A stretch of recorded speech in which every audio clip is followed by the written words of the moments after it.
Bhuku ya Profita Ezekiel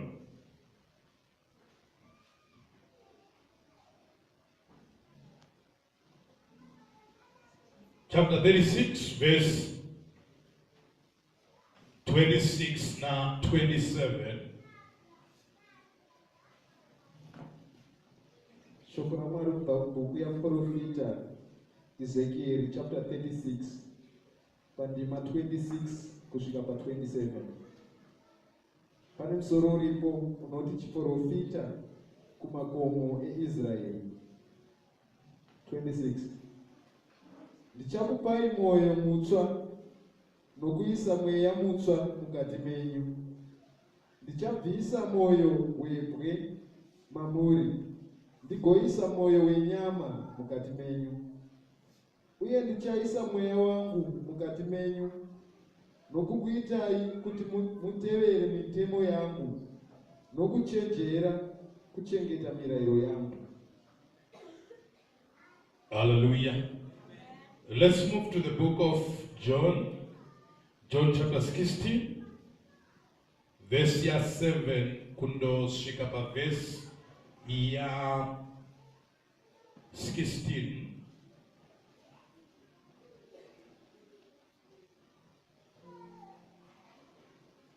Tenda kuna John chapter 16. Tichatangira pandima ya 7 kusvika pa 16. Pane musoro uripo unoti basa ramweya mutsvene. Vesi ya 7. Asi ndiri kukutaurirai chokwadi kuti zvakakunakirai imi kuti ini ndava kuenda. Kana ndikasaenda, munyaradzi haangauyi kwamuri. Asi kana ndikaenda, ndichamutumira kwamuri. Kana asvika, achapa nyika mhosva pamusoro pechivi napamusoro pokururama nokutongwa. Pamusoro pechivi nokuti vanhu havatendi kwandiri. Pamusoro pokururama nokuti ndiri kuenda kuna Baba kwamusingazondionizve. Uye pamusoro pokutongwa nokuti muchinda wenyika ino atotongwa. Ndine zvizhinji zvokutaura kwamuri zvakawanda zvokuti hamungagoni kuzvitakura iye zvino. Asi kana iye mweya wechokwadi auya, achakutungamirirai muzvokwadi yose. Haangazotauri zvake, achataura zvaanenge anzwa chete. Uye achakuudzai zvichauya. Achauyisa kukudzwa kwandiri nokutora pane zvangu achizvizivisa kwamuri. Zvose zvaBaba ndezvangu. Ndokusaka ndakati mweya achatora zvangu agozvizivisa kwamuri. Muchinguva chiduku hamuchazondionizve, uyezve shure kwechinguva chiduku muchandiona. Tinotenda. Hallelujah. The sweet influences of the Spirit of God. The sweet influences of the Holy Spirit. Hallelujah. Zvinhu zvakanaka zvinoitwa nomweya waMwari muupenyu hwevanhu. Mwaka uno tinotenda Mwari nekuda kwenguva yerevival. Yandakataura ndichiti nini, there is no revival inongokaruka yaitika pasina the direct act of the Spirit of God. Zvinotora the Spirit of God to engineer every revival. Because mweya amene ndiye the author of every heavenly sent movement. Pakaita chatumirwa kubva kudenga kuti chiitike panyika, anoita kuti zviitike mweya waMwari. Hallelujah. So we need to understand the sweet influences of the Spirit of God. Tinofana kunzwisisa pamusoro pebasa rinoitwa nomweya waMwari nezvaanokonzera ari mukati meupenyu hwemunhu. kuti ndigone kuva mudzimai achaita desire more of the spirit, ndichinzwisisa kuti handigoni ndiri ndega, but with the Spirit of God in me, I am able kufamba kunyangwe nepandisina kugofamba napo. I am able to do extraordinary things. I am able to speak without fear. I am able to run the race. I am able to walk without fainting. I am able to receive the good news of the word of God. Zvinotora mweya waMwari for me to be receptive of the things of God. Ndikashaiwa mweya waMwari handigoni kugamuchira zvinhu zvaMwari nokuzvitenda. Chinoita kuti Bhaibheri rive Bhaibheri, shoko raMwari inhau yekuti pane mweya waMwari ari kundibetsera. Without the Spirit of God, Bhaibheri becomes like another novel. Shoko rinotaurwa nekudzidziswa nekuparidzwa mazuva ese, ndikashaya influence yomweya waMwari, I will never get to an understanding. Ndosaka muchinzwa kuti pari kuparidzwa evangeli 1 January to 31 December of every year, tine vamwe vanhu vasingakure kana inchi. Zvekuti kuenda kuchechi yangovatsika, hazvichambatsiri, hazvichaite kuti agone, haana chatoti abata kana kunzwisisa.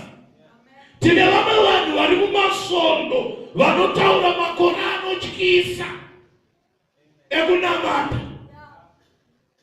bhati vasati vaane zera rinoenderana namakore avanamata. Ndikuziya here chechi. Pana rikudiswa here vana vaMwari. Ndati tine vanhu vekuti vakakuudza kuti akagamuchira Jesu rini, unovhunduka unorohwa dana ukawira pasi. Makore anotyisa, bhati zera repamweya nekunzwisisa harisati rakuita correspond nemakore aanamata. What we need to pray for the Spirit of God. Ndirege kungofamba rwendo urwu ndichiita semunhu ari kungotandanisa mhepo, but ndive munhu anonzwisisa chinhu chandiri kufamba machiri. Ndive munhu anonzwisisa zvandiri kutenda. Ndive munhu anonzwisisa zvandiri kumhanya.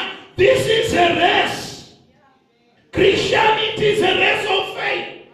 Mujaho wekutenda. Iko kuti ndigone kutenda hazvisi zvinhu zvandingangoita ndega.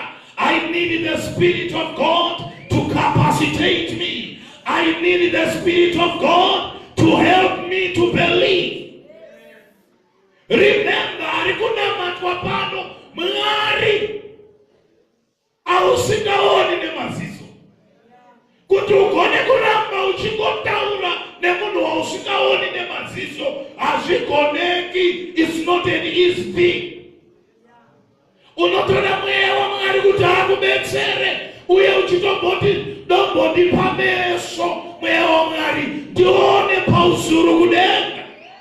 Nekuti kuti ugone ndosaka uchiona kuti vamwe vanhu tiri kuignore certain things we are supposed to be doing. Nekuti kuti watinomboti ndobi watiri kuitira wacho ndianiko, nokuti haumuoni. Haleluya. Nokuti vanhu vedu takadzidziswa kuitira vanhu vatinoona, uye tinoshamwaridza. Kushamwaridzana nekuwadzana kwedu nemunhu watinoona kuri nyore pane watisingaona. Zvino ndingaramba here ndiri mutendi Mwari wacho ndisingamuoni? I need the Spirit of God to help me. I need the Spirit of God to bring full conviction in my heart that there is God in heaven. Zvinotoda mweya waMwari anopupurirana nomweya yedu achitaura kuti we are sons, we are children of God. Tinoda mweya anotaura matiri achichema, crying out, Abba, Father, achichema matiri. nokuti ndiye anonzwisisa nauye kunamata. Dai ndiri ni uyo ndaigona kuchemera the influence of the Spirit of God. Many a time ndaitaurira vanhu kuti ukasainfluenswa nomweya waMwari, you have another influence. Hakuna munhu anorarama at any given time without an influence of something pamusoro peupenyu hwake. Saka ndikasainfluenswa nomweya waMwari, something negative, something evil, something sensual, something that is earthly is gonna affect my life. Hallelujah. So ndandiri kutaura ndichitarisa vara rinonzi influence mudictionary. Ndandiri kuwana definition inoti influence is the capacity to have an effect on the character, development, or behavior of someone or something. Hallelujah, hallelujah. Ndandiri kuratidza ndichiona panapa kuti chinonzi influence chinhu chine chekuita pamusoro pemaitire chaiwo emunhu. Character chaiyo inomoldwa neinfluence. Zvandakaona vanhu nhasi vamudzimba, haleluya haleluya, vachiita zvimwe zvinhu kumadzimai avo, vachiita zvimwe zvinhu kuvarume vavo, vachiita zvimwe zvinhu mavakaroorwa kana mavakaroora, is a direct result yezvavakainfluenswa mukukura kwavo. Haleluya haleluya. Muchaona kuti mukukura kwevanhu zvavanenge vachiona, zvavanenge vachinzwa zvine influence neimpact mukati meupenyu hwavo. Ndosaka uchiona kuti munhu anofanira kuti anzwe zvakanaka, nekuti akasanzwa zvakanaka, zvaari kunzwa izvozvo zvichakonzera chimwe chinhu, zvichabereka chimwe chinhu, zvichaburisa chimwe chinhu, zvichasakisa chimwe chinhu. Hallelujah. Panari kundinzwa here masikathanasi? Hallelujah. Saka nhau iri pano nekuti influence, that is the capacity to have an effect. Kundareva kuti chiri panapa chinokonzera, chine effect. Imhodzi inotobudisa chainobudisa. Hallelujah, hallelujah. Chine effect on the character. Chatinoona munhu achiita zvinotaura pamusoro pechakagara. Hauna kundinzwa here? Chakagara imwe nguva hatichioni nokuti chiri spiritual. But zvinobuda mukuita ndozvinotaura kuti uyu akagarwa nei. Matauriro chaiwo anobudisa chakagara munhu. Maitiro emunhu anobudisa chakagara munhu. Maitiro emunhu anobudisa chatisingaoni. Ndosaka svondo rakapera ndakaverengesa mubhuku yaMateo, shoko raMwari richitaura zvakanaka kuti umambo hwekudenga hunofananidzwa nembiriso inoti ikaiswa mufulawa, ikakanywa pamwe chete nefulawa, ndiyo inokonzera kuti fulawa ifutunuke uye fulawa ikure ive lighter. Hallelujah, hallelujah. The influence is hidden, but the effect is visible. Hauna kundinzwa iwewe? Hallelujah, hallelujah. Chiri kukonzeresa chinogona kusaonekwa, asi zvachinokonzeresa you can be able to see. It's visible. Kuti maitirai. It's as a result of something. Kufutunuka kwaita fulawa iyi yabenge chiradza kuvashoma, panofana kunge pane chaiswa mairi chiri kukonzeresa, chiri kuinfluensa. Panari kundinzwa here chechi? Zvandinofarira zvine direct result yekuti chiri kuinfluensa upenyu hwangu chii. Panari kundinzwa here chechi? Panari kundinzwa here chechi? Saka influence incapacity. in an effect on the character, development, or a behavior of someone or something. Kukura kwangu muzvinhu zvaMwari kunokonzereswa nechirimandiri. You don't develop if you don't have the spirit that makes you develop. Hallelujah, hallelujah. You cannot have an attitude change without the spirit that causes the change of attitude. Handikoni kushanduka pamaitiro angu kana ndisina mweya anondibetsera kuti ndishanduke. Panaimondibvunza mumwe mwakati tinai munhu waMwari, zvinoitika sei kuti muchechi munowanikwa vanhu vasingatoni vhangeri? Muchechi munotowanikwa vanhu vasingatoni zvaMwari. Muchechi munowanikwa vanhu kuti kunyangwe vhangeri ichiparidzwa iye anenge ari paWhatsApp. Zvinodhipenda kuti chiri kumuinfluensa muupenyu hwake chii, chiri kukonzeresa, chiri kukondrora zvinhu muupenyu hwake chii. Kana ari mafeelings, kana ari maemotions, kana ari masenses, anenge achitoudzwa kunzi kutora nguva yako yakareba uchinzwa vhangeri warasa. Hallelujah.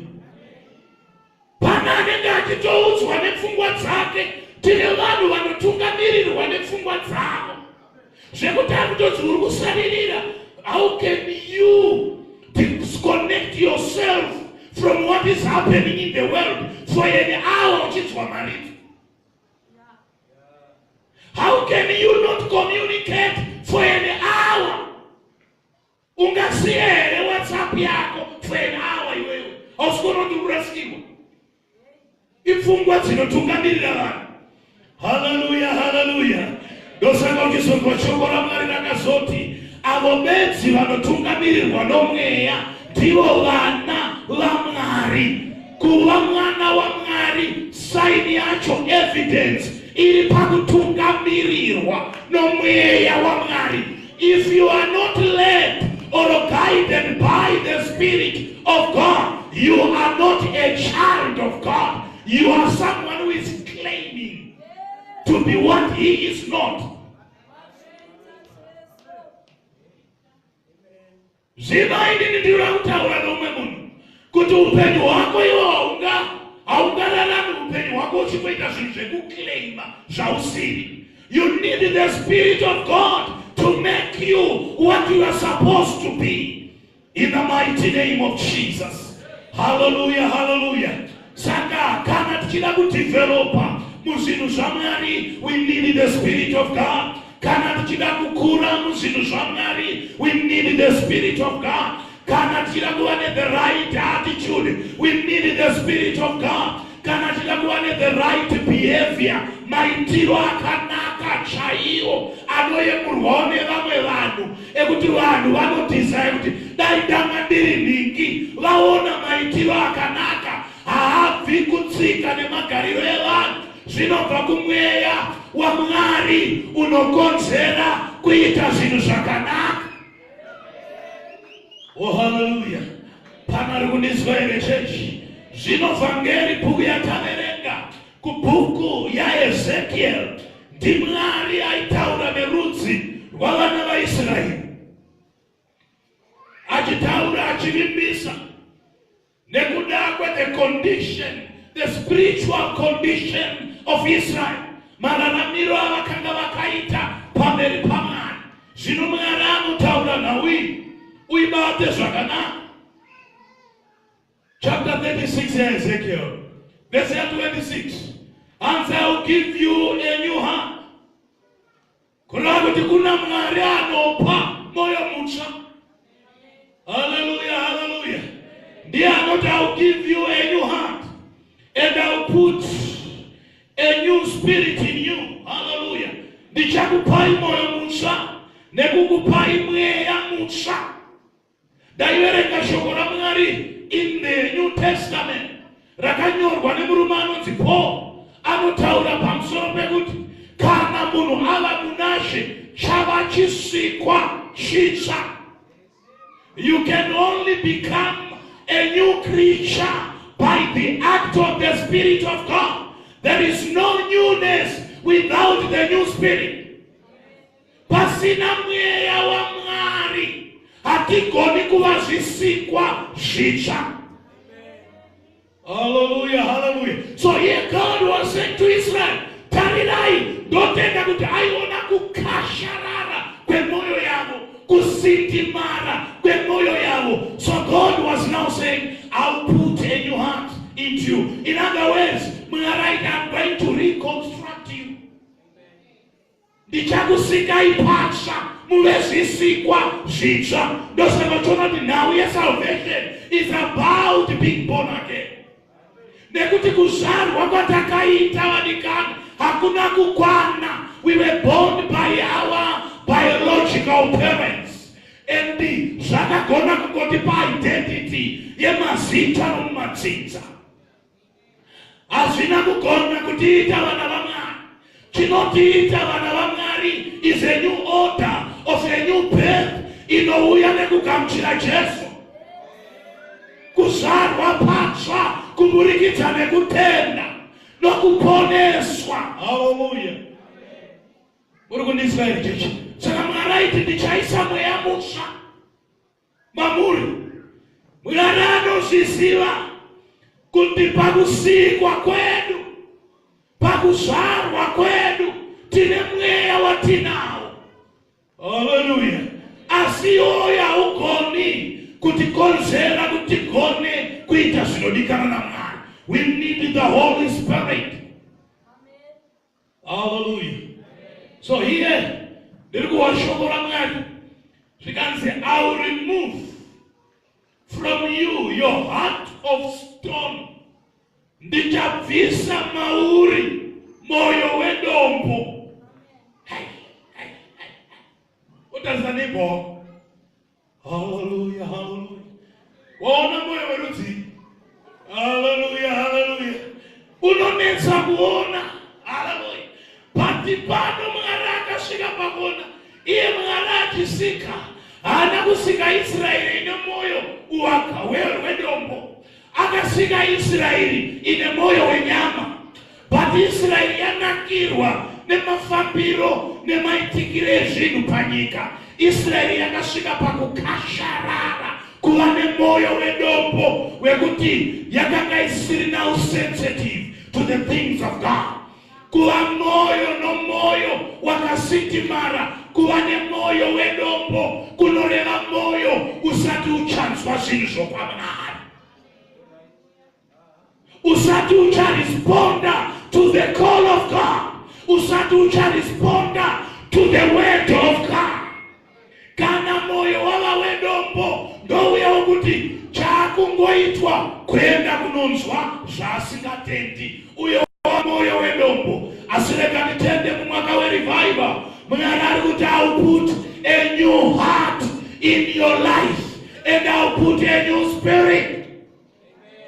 Kune munhu anofana kunamata kuti Mwari tinokumbira moyo. Ndakanzwa vasharamba vachimba vachiti tinokumbira moyo watakanga ndinawo. Ndibvisirei moyo wedombo, urege kuva munhu akaomarara, unozva munhu akakasharara, nyangwe kumutungamira anonetsa.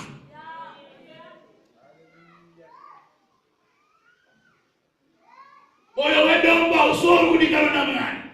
Asi Mwari anotarira ndichabvisa moyo wedombo, moyo webwe, ndigoisa moyo wenyama, moyo uri sensitive, moyo unonzwa, moyo unobatika, moyo unogona kushandika nawo. Mwari anotoziva kuti handigoni kufamba nemunhu uyu ndisina kubata moyo wake. Asi kana uri webwe, rwendo rwacho runonetsa. Hallelujah, hallelujah. Kureva kuti hama wakanditeerera, you need to be visited by God. Munguva ino yerevival, wakafana kuti Mwari ndishanyirei. I want to be a changed man. I want to be a changed woman. ndoda kuva munhu Mwari wamuchashanda naye, ndoda kuva munhu Mwari wamuchadana naye, ndoda kuva munhu Mwari wakarurama. Hallelujah. Zoda ndiri kutarisa shoko raMwari richindionesa chimwe chinhu pano. Rinoti pavhesi ya 27, and I will put my spirit in you. Ndichaisa mweya wangu mauri,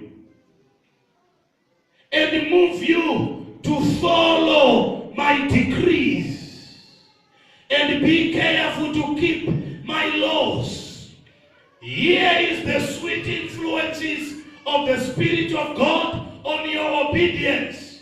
Zinotora the influence of the Spirit of God to cause you to obey God.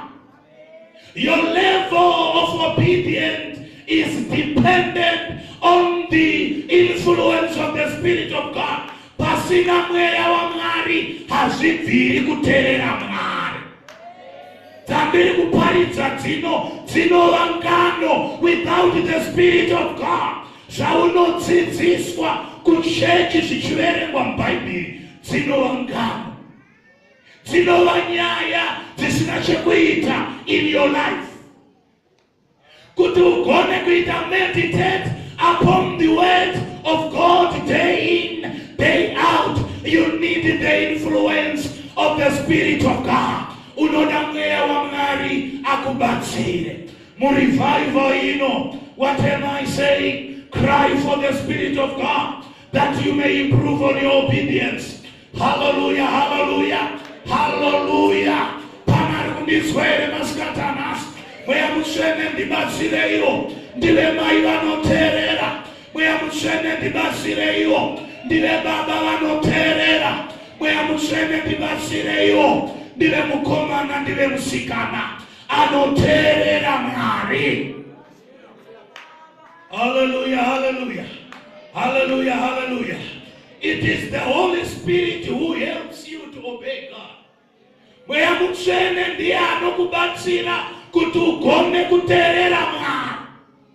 Mwari akutarisa rudzi rwavana vaIsraeri rwanga rwasiya nyaya yekuteerera Mwari. Mwari anombavavimbisa oti I will put my spirit in you and I will move you to obey my commands. You cannot obey God unless you are moved. Unless you are made to. Unless you are made to obey. Mumwe munhu anogona kutanga kutarisa kuti munhu waMwari ndo area yangu chinonzi kuteerera Mwari chinondinetsa. Hallelujah, hallelujah. Zvino kana vatozova vanhu iye Mwari achine zvichinetsa kuteerera Mwari, kana vava vanhu it becomes something chisingagoneki. But let me assure you this afternoon, by the Spirit of God, by the sweet influences of the Holy Spirit, it's possible to obey God 100%. It's possible to live a righteous life. It's possible to be holy, for He is holy. Here is the Spirit that causes us to be holy before the Holy God. Hallelujah. Panari kundizwa church. Hallelujah, hallelujah. When someone is under the influence of the Spirit of the Lord, it is easy for him to obey the word of God. Kana uri under the power of the Spirit of God, kana uchi operator under the anointing of the Holy Spirit, it is easy to obey what the word of God says. Mungashamisika wanikani kuti 1 January to that 1 December munhu achiteerera, achiparitsirwa, achidzidziswa zvaasingaiti.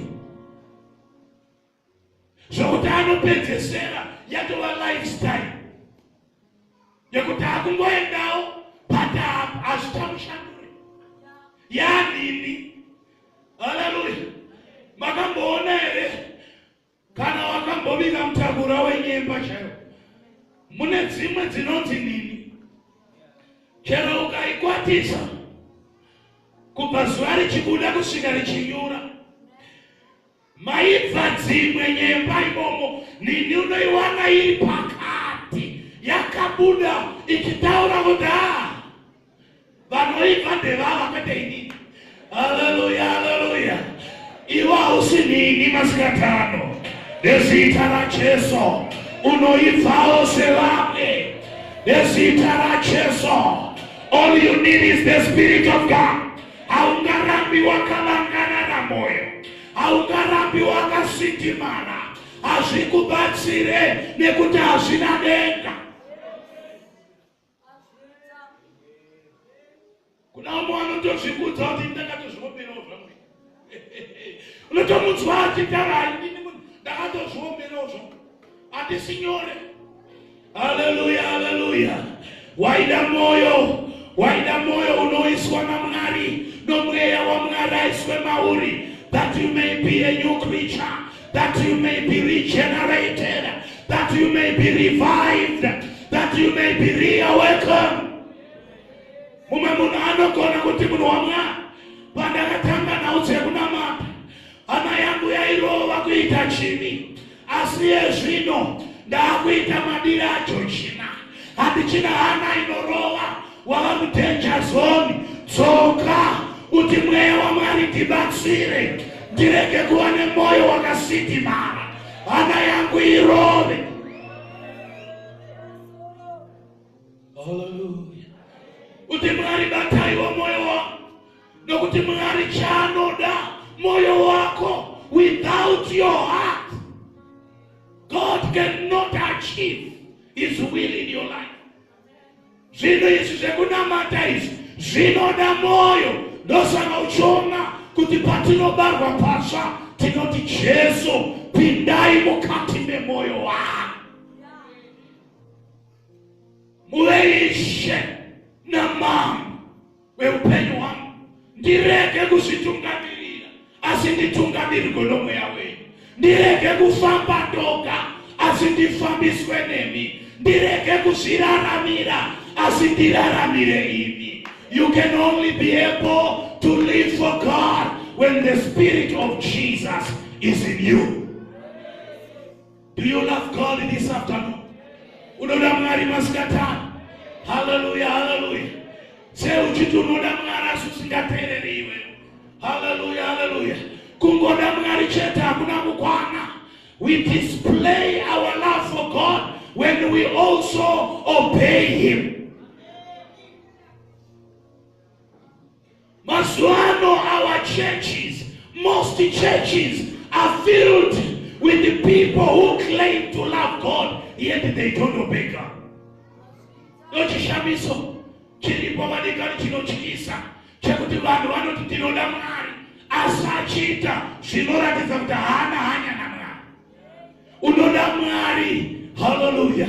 You need the Spirit of God to influence you to obey what He says. Zvareva neshoko raMwari, ndoti Mwari tibatsirei to live according to your word. Nokuti ndaiverenga shoko raMwari kubhuku yaJames.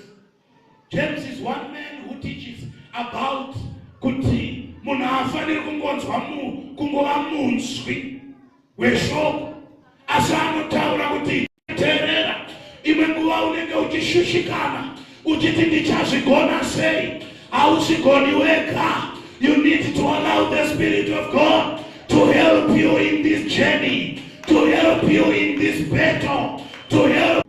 Hallelujah, hallelujah.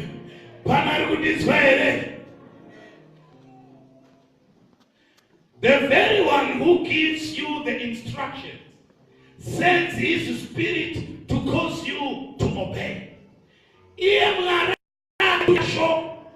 Ndiye akaona kuti randiri kutumira iri shoko harina anogona kuriteerera, saka ndiye ari kutumira futi mweya kuti abatsire vanhu kuteerera akatuma. Jehovha akatumira shoko kwaIsraeri, akutumira manje mweya wekuti Israeri igone kuteerera Mwari. Mwari akatumira shoko to the church in our days. Ndiye ari kuti murevival, I am sending my spirit for, kuti mweya abatsire majaya nemhandara. Hallelujah. Vana mai nana baba kuti vagone kuteerera. Inari kuti Israel church is the one who sends his spirit to cause you to be obedient. Hallelujah, hallelujah. Kutiitira kuti kurenge kuva nemunhu achazobatwa namanyawi pakati penu achiti ndinozvigona ndakapenga. Mwari akangotaura nongoti nemo hakuna akapenga. Tese tinoda mweya waMwari. Hallelujah, hallelujah. Tese we need the Spirit of God. Chero kudaira ameni chero unotoda mweya waMwari. Ukanga uri dry unengoshauri zvinyi kuzvinoita kwaniza zvinhu.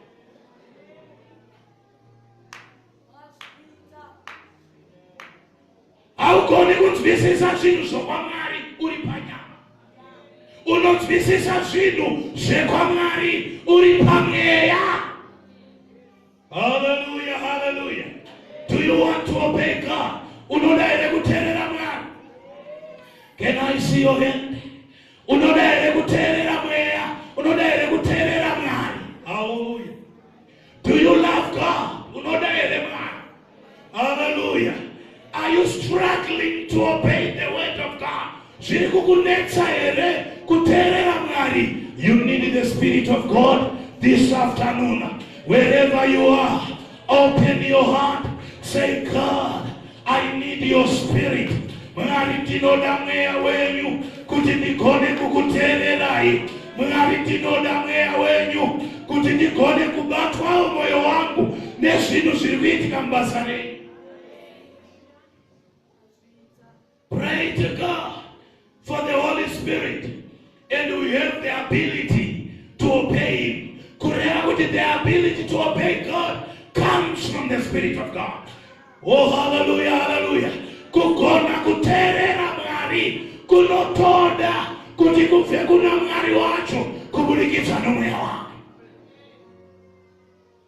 Vanhu vakawanda vanoita zvakanaka kana vachiona vekuchechi wavo, kana vachiona vafundisi vavo, kana vachiona madhikoni avo, kana vachiona maelders avo vanoita zvakanaka, asi vakangoenda out of sight, kusina hama dzemuchechi, kusina vafundisi, maelder, madhikons, vatungamiri, they begin to live anyhow. Vanotanga kurarama mararamiro avanoda asinei. Kana uchikondororwa nevanhu, kusina vanhu, you can go on. Asi kana uchikondororwa nomweya waMwari, wherever you go, the Spirit will be with you. Unoramba uchiita zvakanaka. Tine vamwe zvigevenga mudzimba umu, vasingagarikike navo mudzimba idzi. Asi kana ava muchechi, anenge akapfeka a holy face.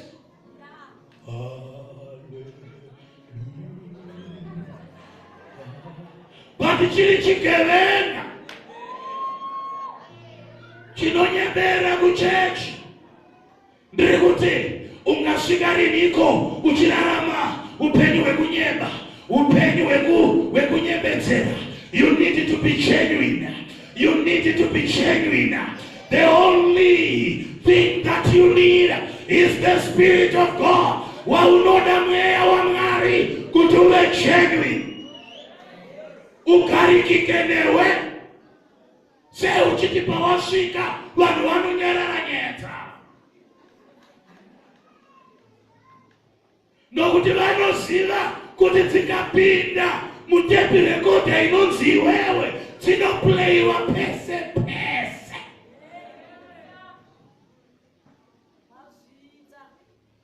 Hallelujah. Pana ari kunditswa ere chechi yaMwari.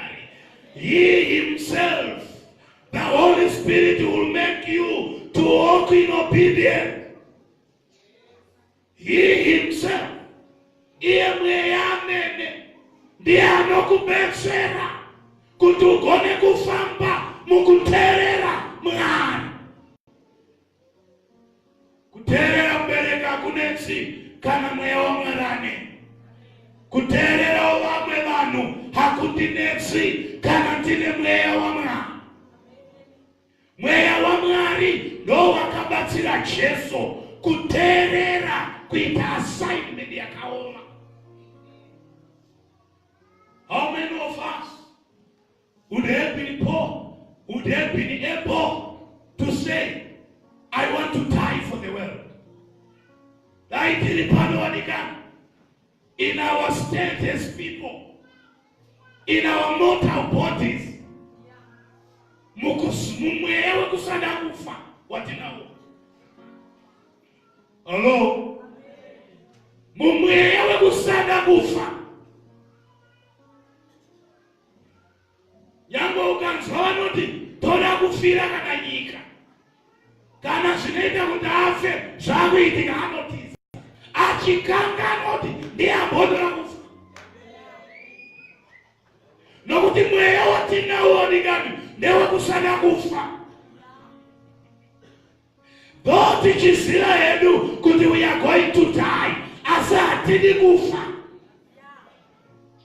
Ndosaka uchiona kuti hama dzedu dzikafa tinozvibanhira pasi tichiumburuka muguruwa nekuti hatidi kuti vafe. Ndo nature ine vanhu. Yet there was a man who was sent from on high by the name Jesus. Akaberekwa nenzira yevanhu, akarerwa nenzira yevanhu, akasiya kubwinya kwake, akasiya kudenga kwainamatwa nevatumwa vasina chivi, akauya panyika pane tsvina, akazvipira kuuya kofira marudzi zvisina kana wani, akambomuka mumadzinza. Kana kwatingaenda kupi paunozonzwa kuti dzisekuru rakafapo rakafira rudzi rwedu, akatofa asingadi. Hallelujah, hallelujah. Chinoita kuti munhu agone kuita chinhu chakaoma unge wapiwa mweya wa Mwari anokubetsera, who influences you, who molds you, who prepares you. You need the Spirit of God. You need the Spirit of God to empower you. You need the Spirit of God to strengthen you. You need the Spirit of God to keep you in the race, to keep you in the lane, to keep you in the track.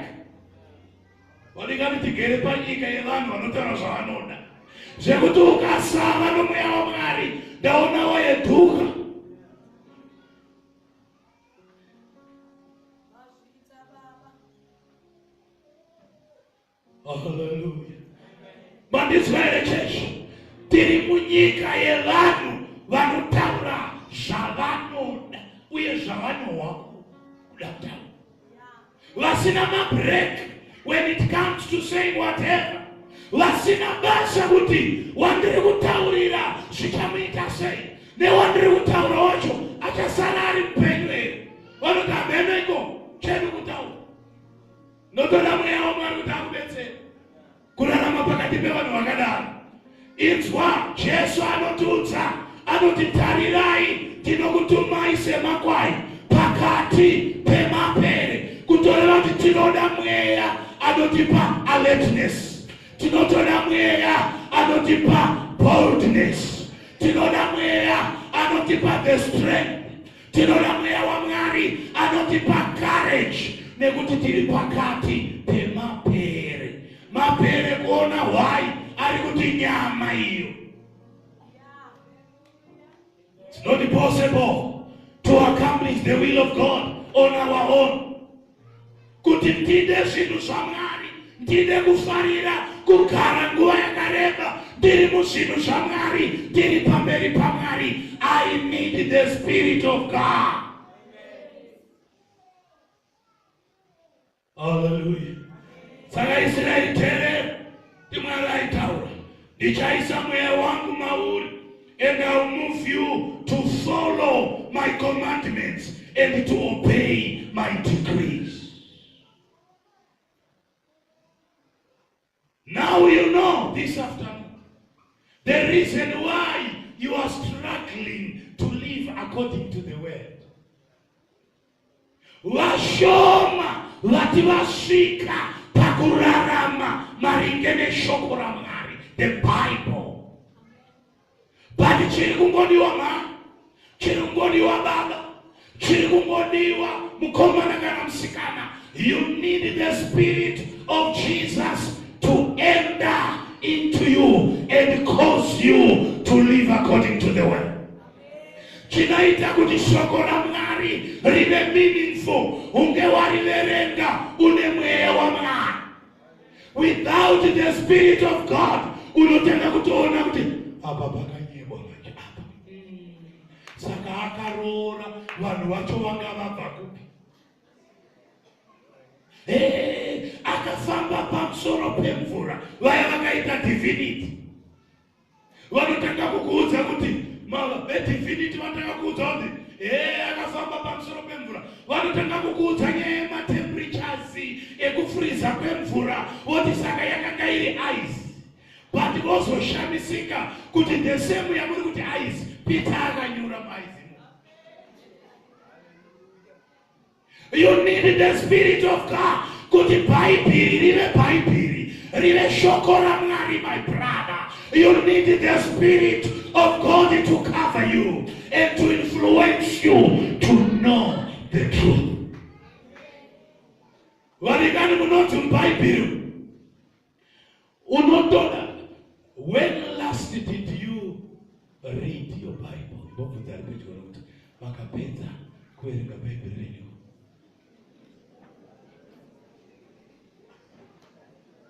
Make up yatokosha mbele shoko la Mwari. Adarikiri.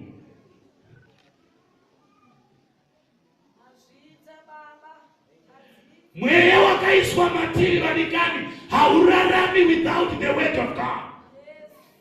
Kuomesera chakaiswa matiri kurarama usina word. Nasi munhu anogona kuti hazvina, hakuna zuva womunguva yatiri social media yapandutsa vanhu. Hakuna zuva riri kupfuura pasina tunews turi kupinda mumafoni zvekutoti kana akashayiwa kapikicha kapinda mufoni, kana kaaudio kapinda mufoni, kana nhau dzapinda mufoni, anova so worried kuti handichaziva kuti kudzukuru mbodzi kudini. Saka kutoti handina basa kuti ine mai kana chokwadi, tiri kuona news, I need some news, tinoda news. Vanhu vane nzara nenyota yenews dzepanyika, asi kuti Mwari ari kuti kudini, hapana ane nzara yacho. Haisi mhosva yako, unoda the Spirit of God kuti uite nzara yekuti Mwari ari kuti kudini. Hallelujah, hallelujah. Anoonekwa sei ane nzara yekuda kunzwa Mwari, anogara pakunamata achiti Mwari amunganyarari. At a time like this, my God, amunganyarari upenyu hwangu unoparara. Tarirai mazwi evanhu, tarirai mazwi edzimwe nyika. Mwari mukasataura tinoparara. Mwari mukasapindira shoko renyu rinova renhando muupenyu hwangu. Itai chimwe chinhu Mwari. You need the Spirit of God. All in all, what am I saying this afternoon? Wakanditerera anoda mweya wa Mwari kuti agone kuita zvinodiwa naMwari. Wakanditerera agoni kufamba oga panhau dzekunamata, anoda mweya wa Mwari. Hauna kumbovhunduka here iwe uri muKristu uchitonatsoti ame born again Christian, but uchigaya hora so. tikatanga zvekugaya hora vamanofunga kuti dzinotogayirwa kunze kwechechi, dzimwe dzatombopinda so uri muno sati watombobuda panze pedo kutombogaya. Ndopaunoona kuti we need the Spirit of God. Nokuti pfungwa dzedu dzinotomboti woyo.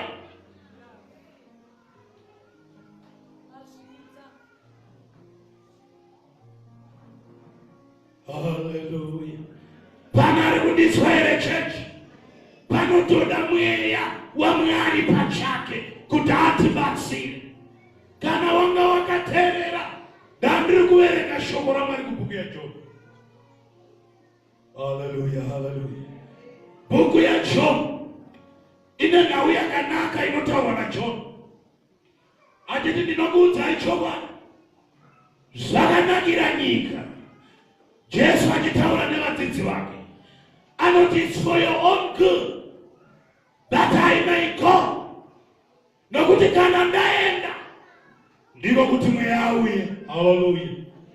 Ndiri kufara masikati anhasi tiri kutaura pamusoro paJesu akaenda. Hallelujah.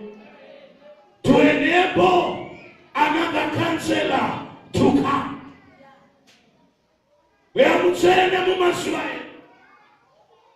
This is the Holy Spirit dispensation. Anoti zvada kunakirai kuti inini ndiende. Nokuti unless I go away, the counselor will not come to you. But if I go, I will send him to you. Kana ndichinge ndaenda, ndichatumira another counselor, the Spirit of truth. Iachava nemi, agokudzidzisai zvokwadi, agokutungamirai pazvokwadi yose.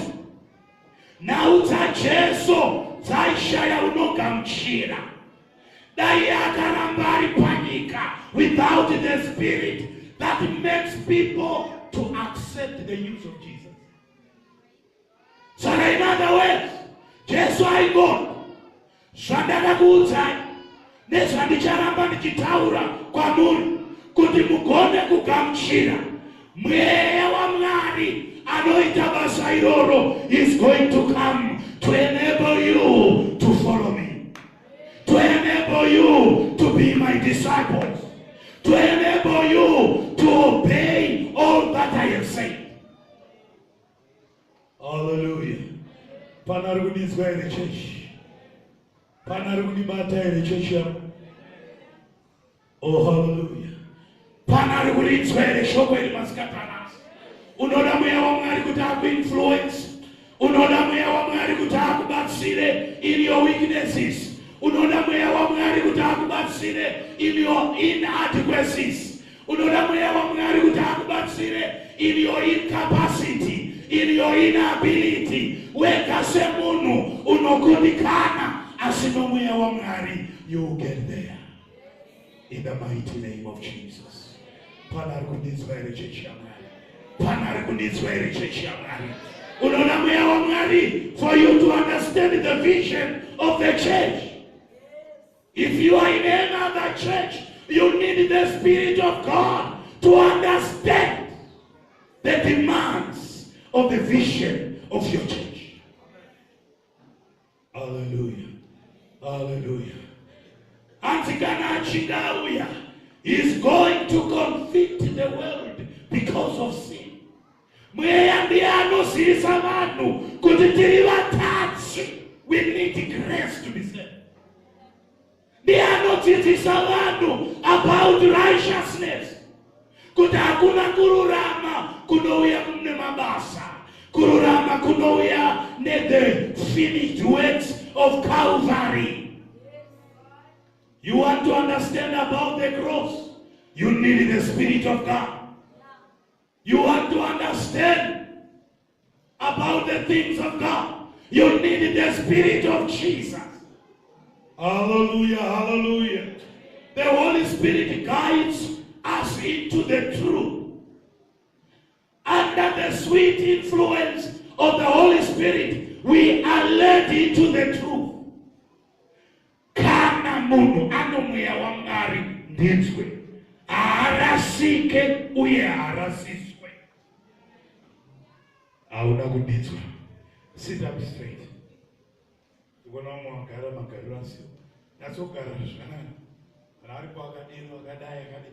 Ndiri gara mushi. Ndatsonzwa shoko raMwari. Hallelujah. Kana uno mweya waMwari, haurasike uye haurasiswe. The reason why vanhu nhasi vachirasiswa inhau dzekuti havana mweya. Kana une mweya waMwari, anokuudza kuti apa dai rame ichokwadi. Ndini ndiri kutaura ichokwadi. Ndini ndiri kutaura ichokwadi. But kana dzanema chero ukavhura channel inoitwa mashiripini kana mashura, mweya amene anokutaura apo kuvharo. Oh, hallelujah, hallelujah. Nokuti kana shoko riri rechokwadi rine backup yomweya waMwari, rine support yomweya waMwari, rine confirmation yomweya waMwari. That's why ndaitaurira vanhu kuti wherever we are, pese pakaungana vanhu panoda mweya waMwari, nokuti ndiye anonzwisisa. He is the spirit of truth. Pasina mweya waMwari vanhu vanorasika. Pasina mweya waMwari vanhu vanokakatwa nezvinhu zvisina Mwari mukati. Nomweya waMwari unogona kunzwisisa vakatumwa chaivo nevasina kutumwa. Nyika ino inoti kana munhu akateerwa nevanhu vakawanda, zviro kwazvo akatumwa. But mweya waMwari anoti hazvisi mukuteerwa. Chokwadi hachive chokwadi nokuti chatendwa nevakawanda, uye nhema dzive nhema nokuti dzanzwikwa nevashoma. Chokwadi chinongoramba chiri chokwadi nyangwe chikanzwikwa noumwe chete. Nhema dzinongoramba dziri nhema nyangwe dzikanzwikwa nezviuru zvevanhu, dzinongoramba dziri nhema. So we need the Spirit of God. Zvikuru mumazuva ataakurarama ekupedzesera anonzi akaipa kwazvo. Right now, mazuva atiri kurarama ekupedzesera akataurwa neshoko raMwari achinzi akaipa kwazvo. Iwe ndo paunoita zvimindi zvekuzviraramira. You need the Spirit of God because the days are evil. Tigone kukunda uipi wakazara munyika yedu. Tinoda mweya waMwari. Chese chatikaronga muchechi yomweya iri chechi yaMwari, chinotoda mweya waMwari kuti tichiaccomplish. Tikava panyama tichironga zvomweya, ndopaya paunonzwa munhu achikriticize zvemuchechi, nokuti zvemuchechi ndozvomweya. Iwe ukava panyama zvasiyana netwe. Hallelujah. Pana rikudinzwa ere chechi. Mweya waMwari ndiye anotiyeuchidza. Ini ndoda kubhiga Mwari ngataure nemazwi. Hello. Ini ndoda kubhiga Jehovha kuti akatitumira mweya unotiyeuchidza, nokuti anoziva hanganwa dzine vanhu. Chimbotarisa level yekukanganwa kwako kwekuti maridzo hauchazive nepakaverekwa, hauchazive nezvatanga kutaura, hauchazive kuti zviri kubva kupi zvichene uchiri muchechi macho kuzoti wabuda. But Mwari muuchenjeri hwake ndokuziva kuti wandakasika ane weakness yekukangana. Wandakasika ane weakness yekuti haagare akachengeta chinhu. Ndokumbatumira mweya kuti iye kana achinge auya achakuyeuchidzai, achitora pane zvangu achikuzivisai. Saka basa romweya waMwari kutora mushoko achitizivisa, kutora pane zvaJesu achitizivisa, kuti zvatakanganwa zviya achitirangaridza, kuti rangarira kuna Jesu akakufira, rangarira kuna Jesu ane mavanga, rangarira kuna Jesu ane ropa rinotaura zvakanaka, rangarira kuna Jesu anokuda, rangarira kuna Mwari asina kufuratira vanhu, rangarira. We need the Spirit of God. Hallelujah. Panari kuditswa ere church.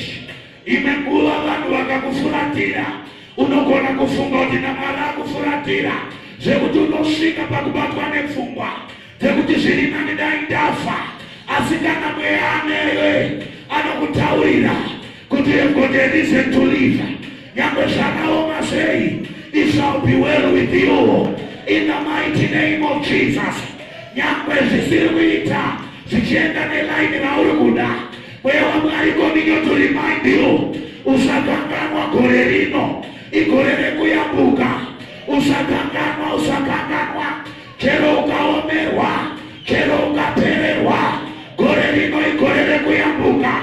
Chero zvikaita sezviri kufamba, tenda bedzi naMwari unoenda kure. Chero vision ikaita seyakaoma, chero ikava nevavengi vakawanda, rambai muri ipapo. You need the Spirit of God. Imwe nguva unogona kushaiwa vanokuencourage, but he himself becomes your encourager. Imwe nguva unoshaya vanokureverera, vanomira newe, but he himself is the chief advocate. Ndiye gweta rako, ndiye anoziva paunopomerwa maka, anoziva zvausina kuita. You need that kind of a lawyer in your life in the name of Jesus. Zvawakazara neminyama yekuti nepambiwa unonzi ndiwe, nepatorwa murume womunhu ndinofungirwa ndiwe, nepatorwa mudzimai womunhu ndiwe unofungirwa, nepambiwa chakati ndiwe unofungirwa. Upenyu hwakazara neminyama. You need an advocate by the person of the Holy Spirit.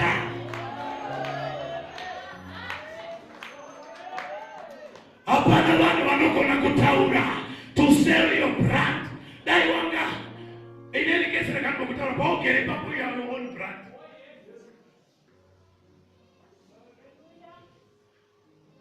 But brand rako harina kwari kuzikanwa nekuti hapana anoda kutaura nezvako.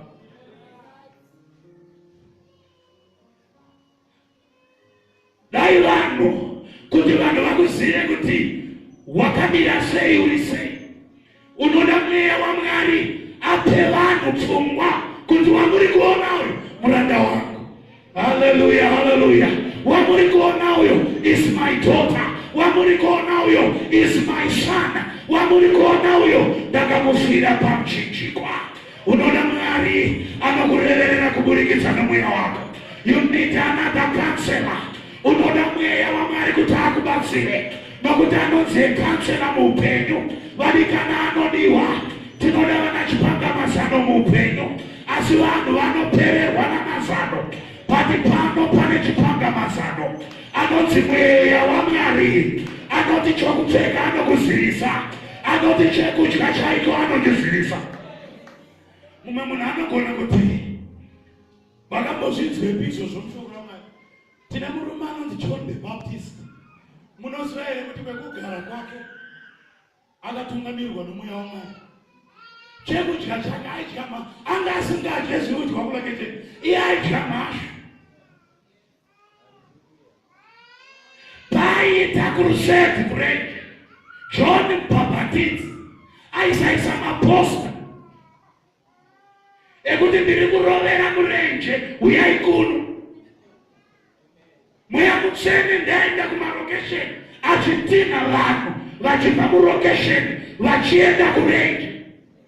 Vasvika ikoko, John Baptist, because of the influence of the Spirit of God, waisaparita maridzo ekuti uyai vadikani uyai inonakidza vanhu aiti you brood of vipers, imi vana venyoka. Speaking in power and authority because of the Spirit of God. No generation of preachers yakudiwa kwete inobhabhatidza chiri kudai. It's like, you know, it was a moment of weakness.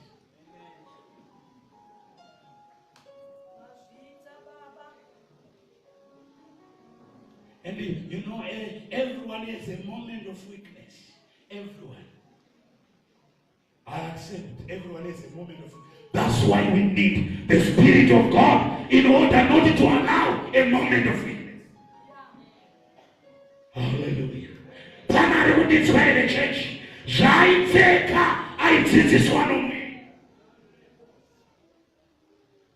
Islamicani when the water, when I smile to Pentecost.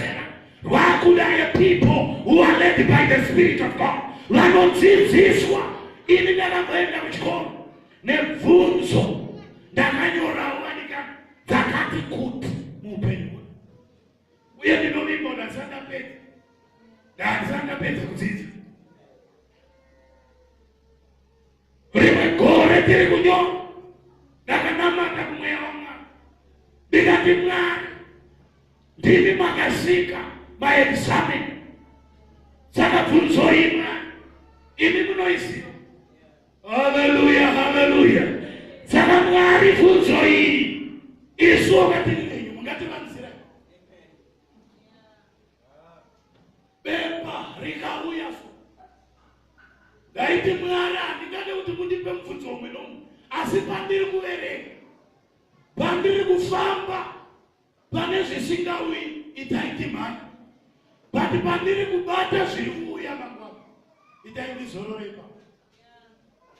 Ndo panengoti ndikatanga kuenda ule ndo amwe mapeja chikweni ndaiwa izvizvi zvichazobvunzwa vari kumashure pane imwe bvunzo ichava chazonyo ndosvika pano ndoda kuriinda mberi ndowachindidzoka ipapo ndokobhonora kunosvika mubvunzo kudai 1 2 3 4 5 6 I know the questions ipo pari kunzi answer 4 dzese ndinodziziva distinction ndoshane asi ukasaziva tine vanotyira mwari kuti mukatanga ariko unozi iwe mwari ndiye akasika vanhu. Ndine kumwe kuchikoro kwandakaenda ndarisaina rimwe basa kuchinzi ukatofoira zvavharana wakutoenda kumarara ndokumba ndaita mubvunzo wano ndomweya wamwari ndikati pachikoro pacho pane vakambopasa here zvikanzi ndikati ndini mumwe wacho waipa. Kana uno mweya wamwari hauzviverengere kumadofo, hauzviverengere kuno vakundikani, hauzviverengere kune vanowira pasi, unotozviverengera kune vari kutova kurutivi kwavo. Kwete kuti unofundisirwa kuti ukafoira pane vakambopasa here kana pachitori nevakambopasa fine, but pakuda vamwe vanoenda kuti vese vakambouya pano vese vakafoira ombazvisa mukategori yekuti kana vese vakambofoira ndini vekutanga kupasa nezita raJesu, because I believe in the power of the Holy Ghost. I believe in the power of the supernatural. Rangarizwa uneanganwa iwe, rangarizwa unoanganwa iwe, wakanganwa chaneziro nehope suro mwana akakubatsira pakati naasuri kuti hamuna mwana uneanganwa iwe mbodza ari pedyo newe uneanganwa.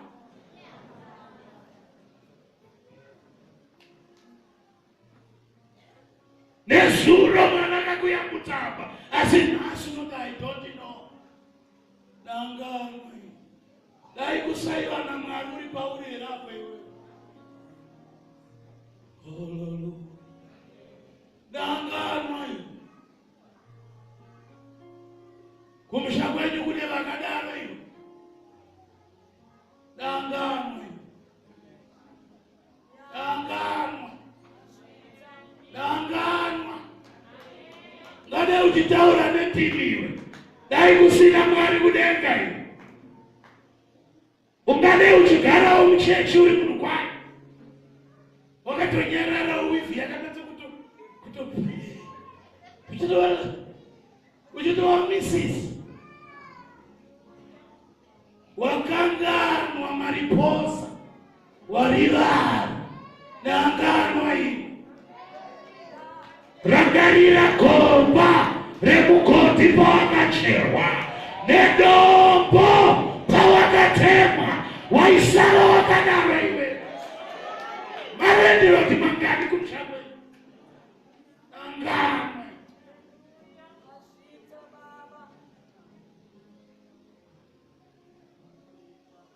unotorashika muime kuroja vangani vari kuzvikona kwedu kungodaira kamini vanhu voshaya kungodaira uri murumbipi isati yatova yako asi une gadziro rekuti ndichazova. Rimwe zuva ndandiri kuanza school mwana iye handina kumbomudza asi ndakataura namai if I'm not mistaken kana ndaya nawo kuti ukashandisa mastandards epanyika unosvika pamwana ari pamba pake ukabvunzwa ndaida kuonawo varidzi vedu nyambisirwa vauri kuti varidzi vatoto varidzi. Mwari akuita zvisina zera newe asi nhasi unoda kuna Mwari.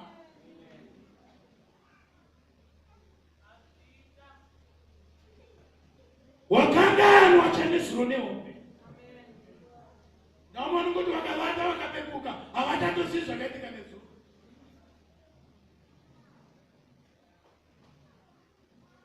Wakayambuswa pakawanda naMwari iwe.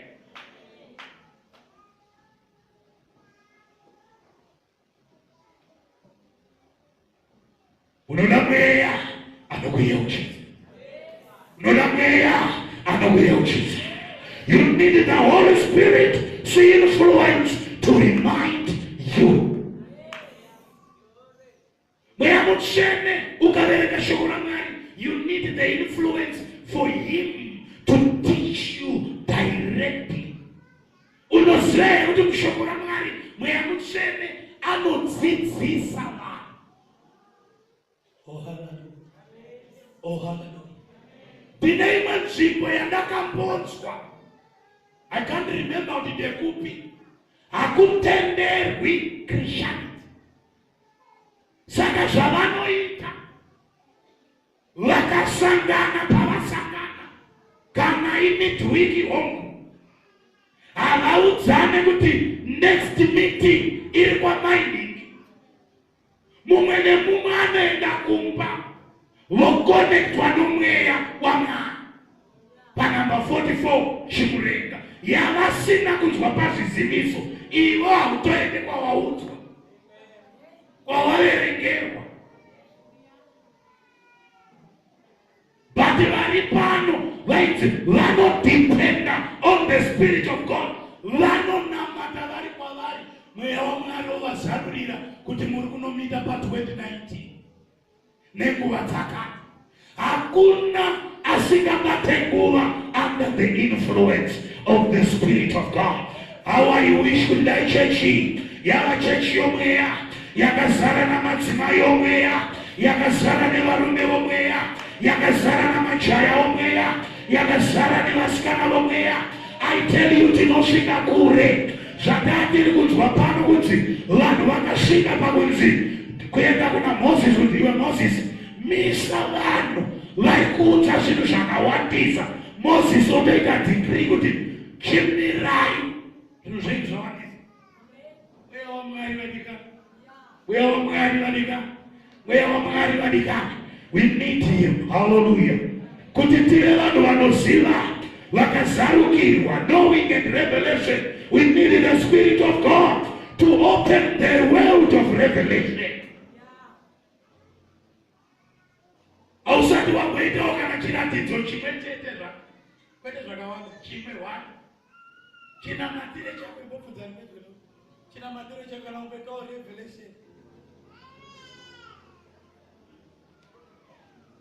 Ndio saka munhu wamwari ati unoda mweya zvechomwe. Unogara muchechi yomweya usina chizaruriro chomweya. Hallelujah. You need to accept the Holy Spirit-led ministers. Wakaenda kubhuku ya Acts chapter 4 verse 11 unozwa kuti iye ndiye anoita vamwe vaapostora, vamwe vaprofita, vavhangeri, vafundisi, vadzidzisi, kuti ugone kuaccepta the gifts of God. Unoda mweya wamwari. The reason imwe iri kuita kuti vamwe vanhu vachirega kugamuchira kune vanoti vanotenda inhau yekuti they now take their servants of God for granted. And we are like one of us. Chatakasiyana chino. Hallelujah.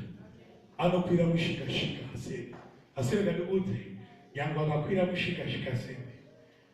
Ukatenda kuti uyu wakatumwa unogamuchira nezvaakatumwa nazvo.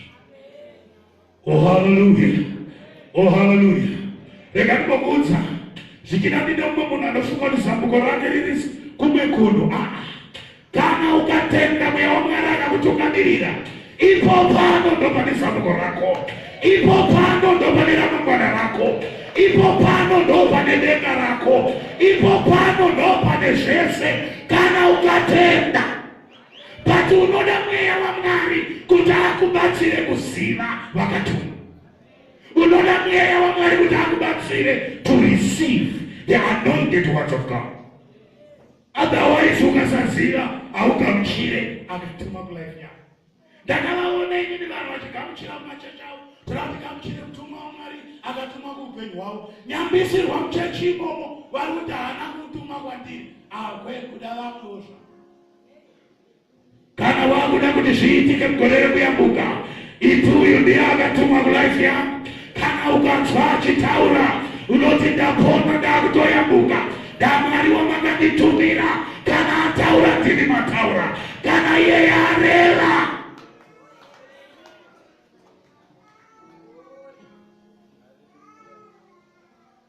Weamuchene ndiye anobatsira your fellowship with God. Kana usina mweya wamwari, you have no fellowship with God. Mweya wamwari through his influence ndiye anobatsira kuti ugone kunamata, kuti ugone kunamata. Hauna kumbozviona here unogona kumira pane vanonamata ugoshaya mazwi, ugofunga kuti kweivava vanongoramba vatinamata vari kumawanetu. You need the Spirit of God to give you the words, to give you what you should pray for. Hallelujah. Rega nimirire pano masikata nasi.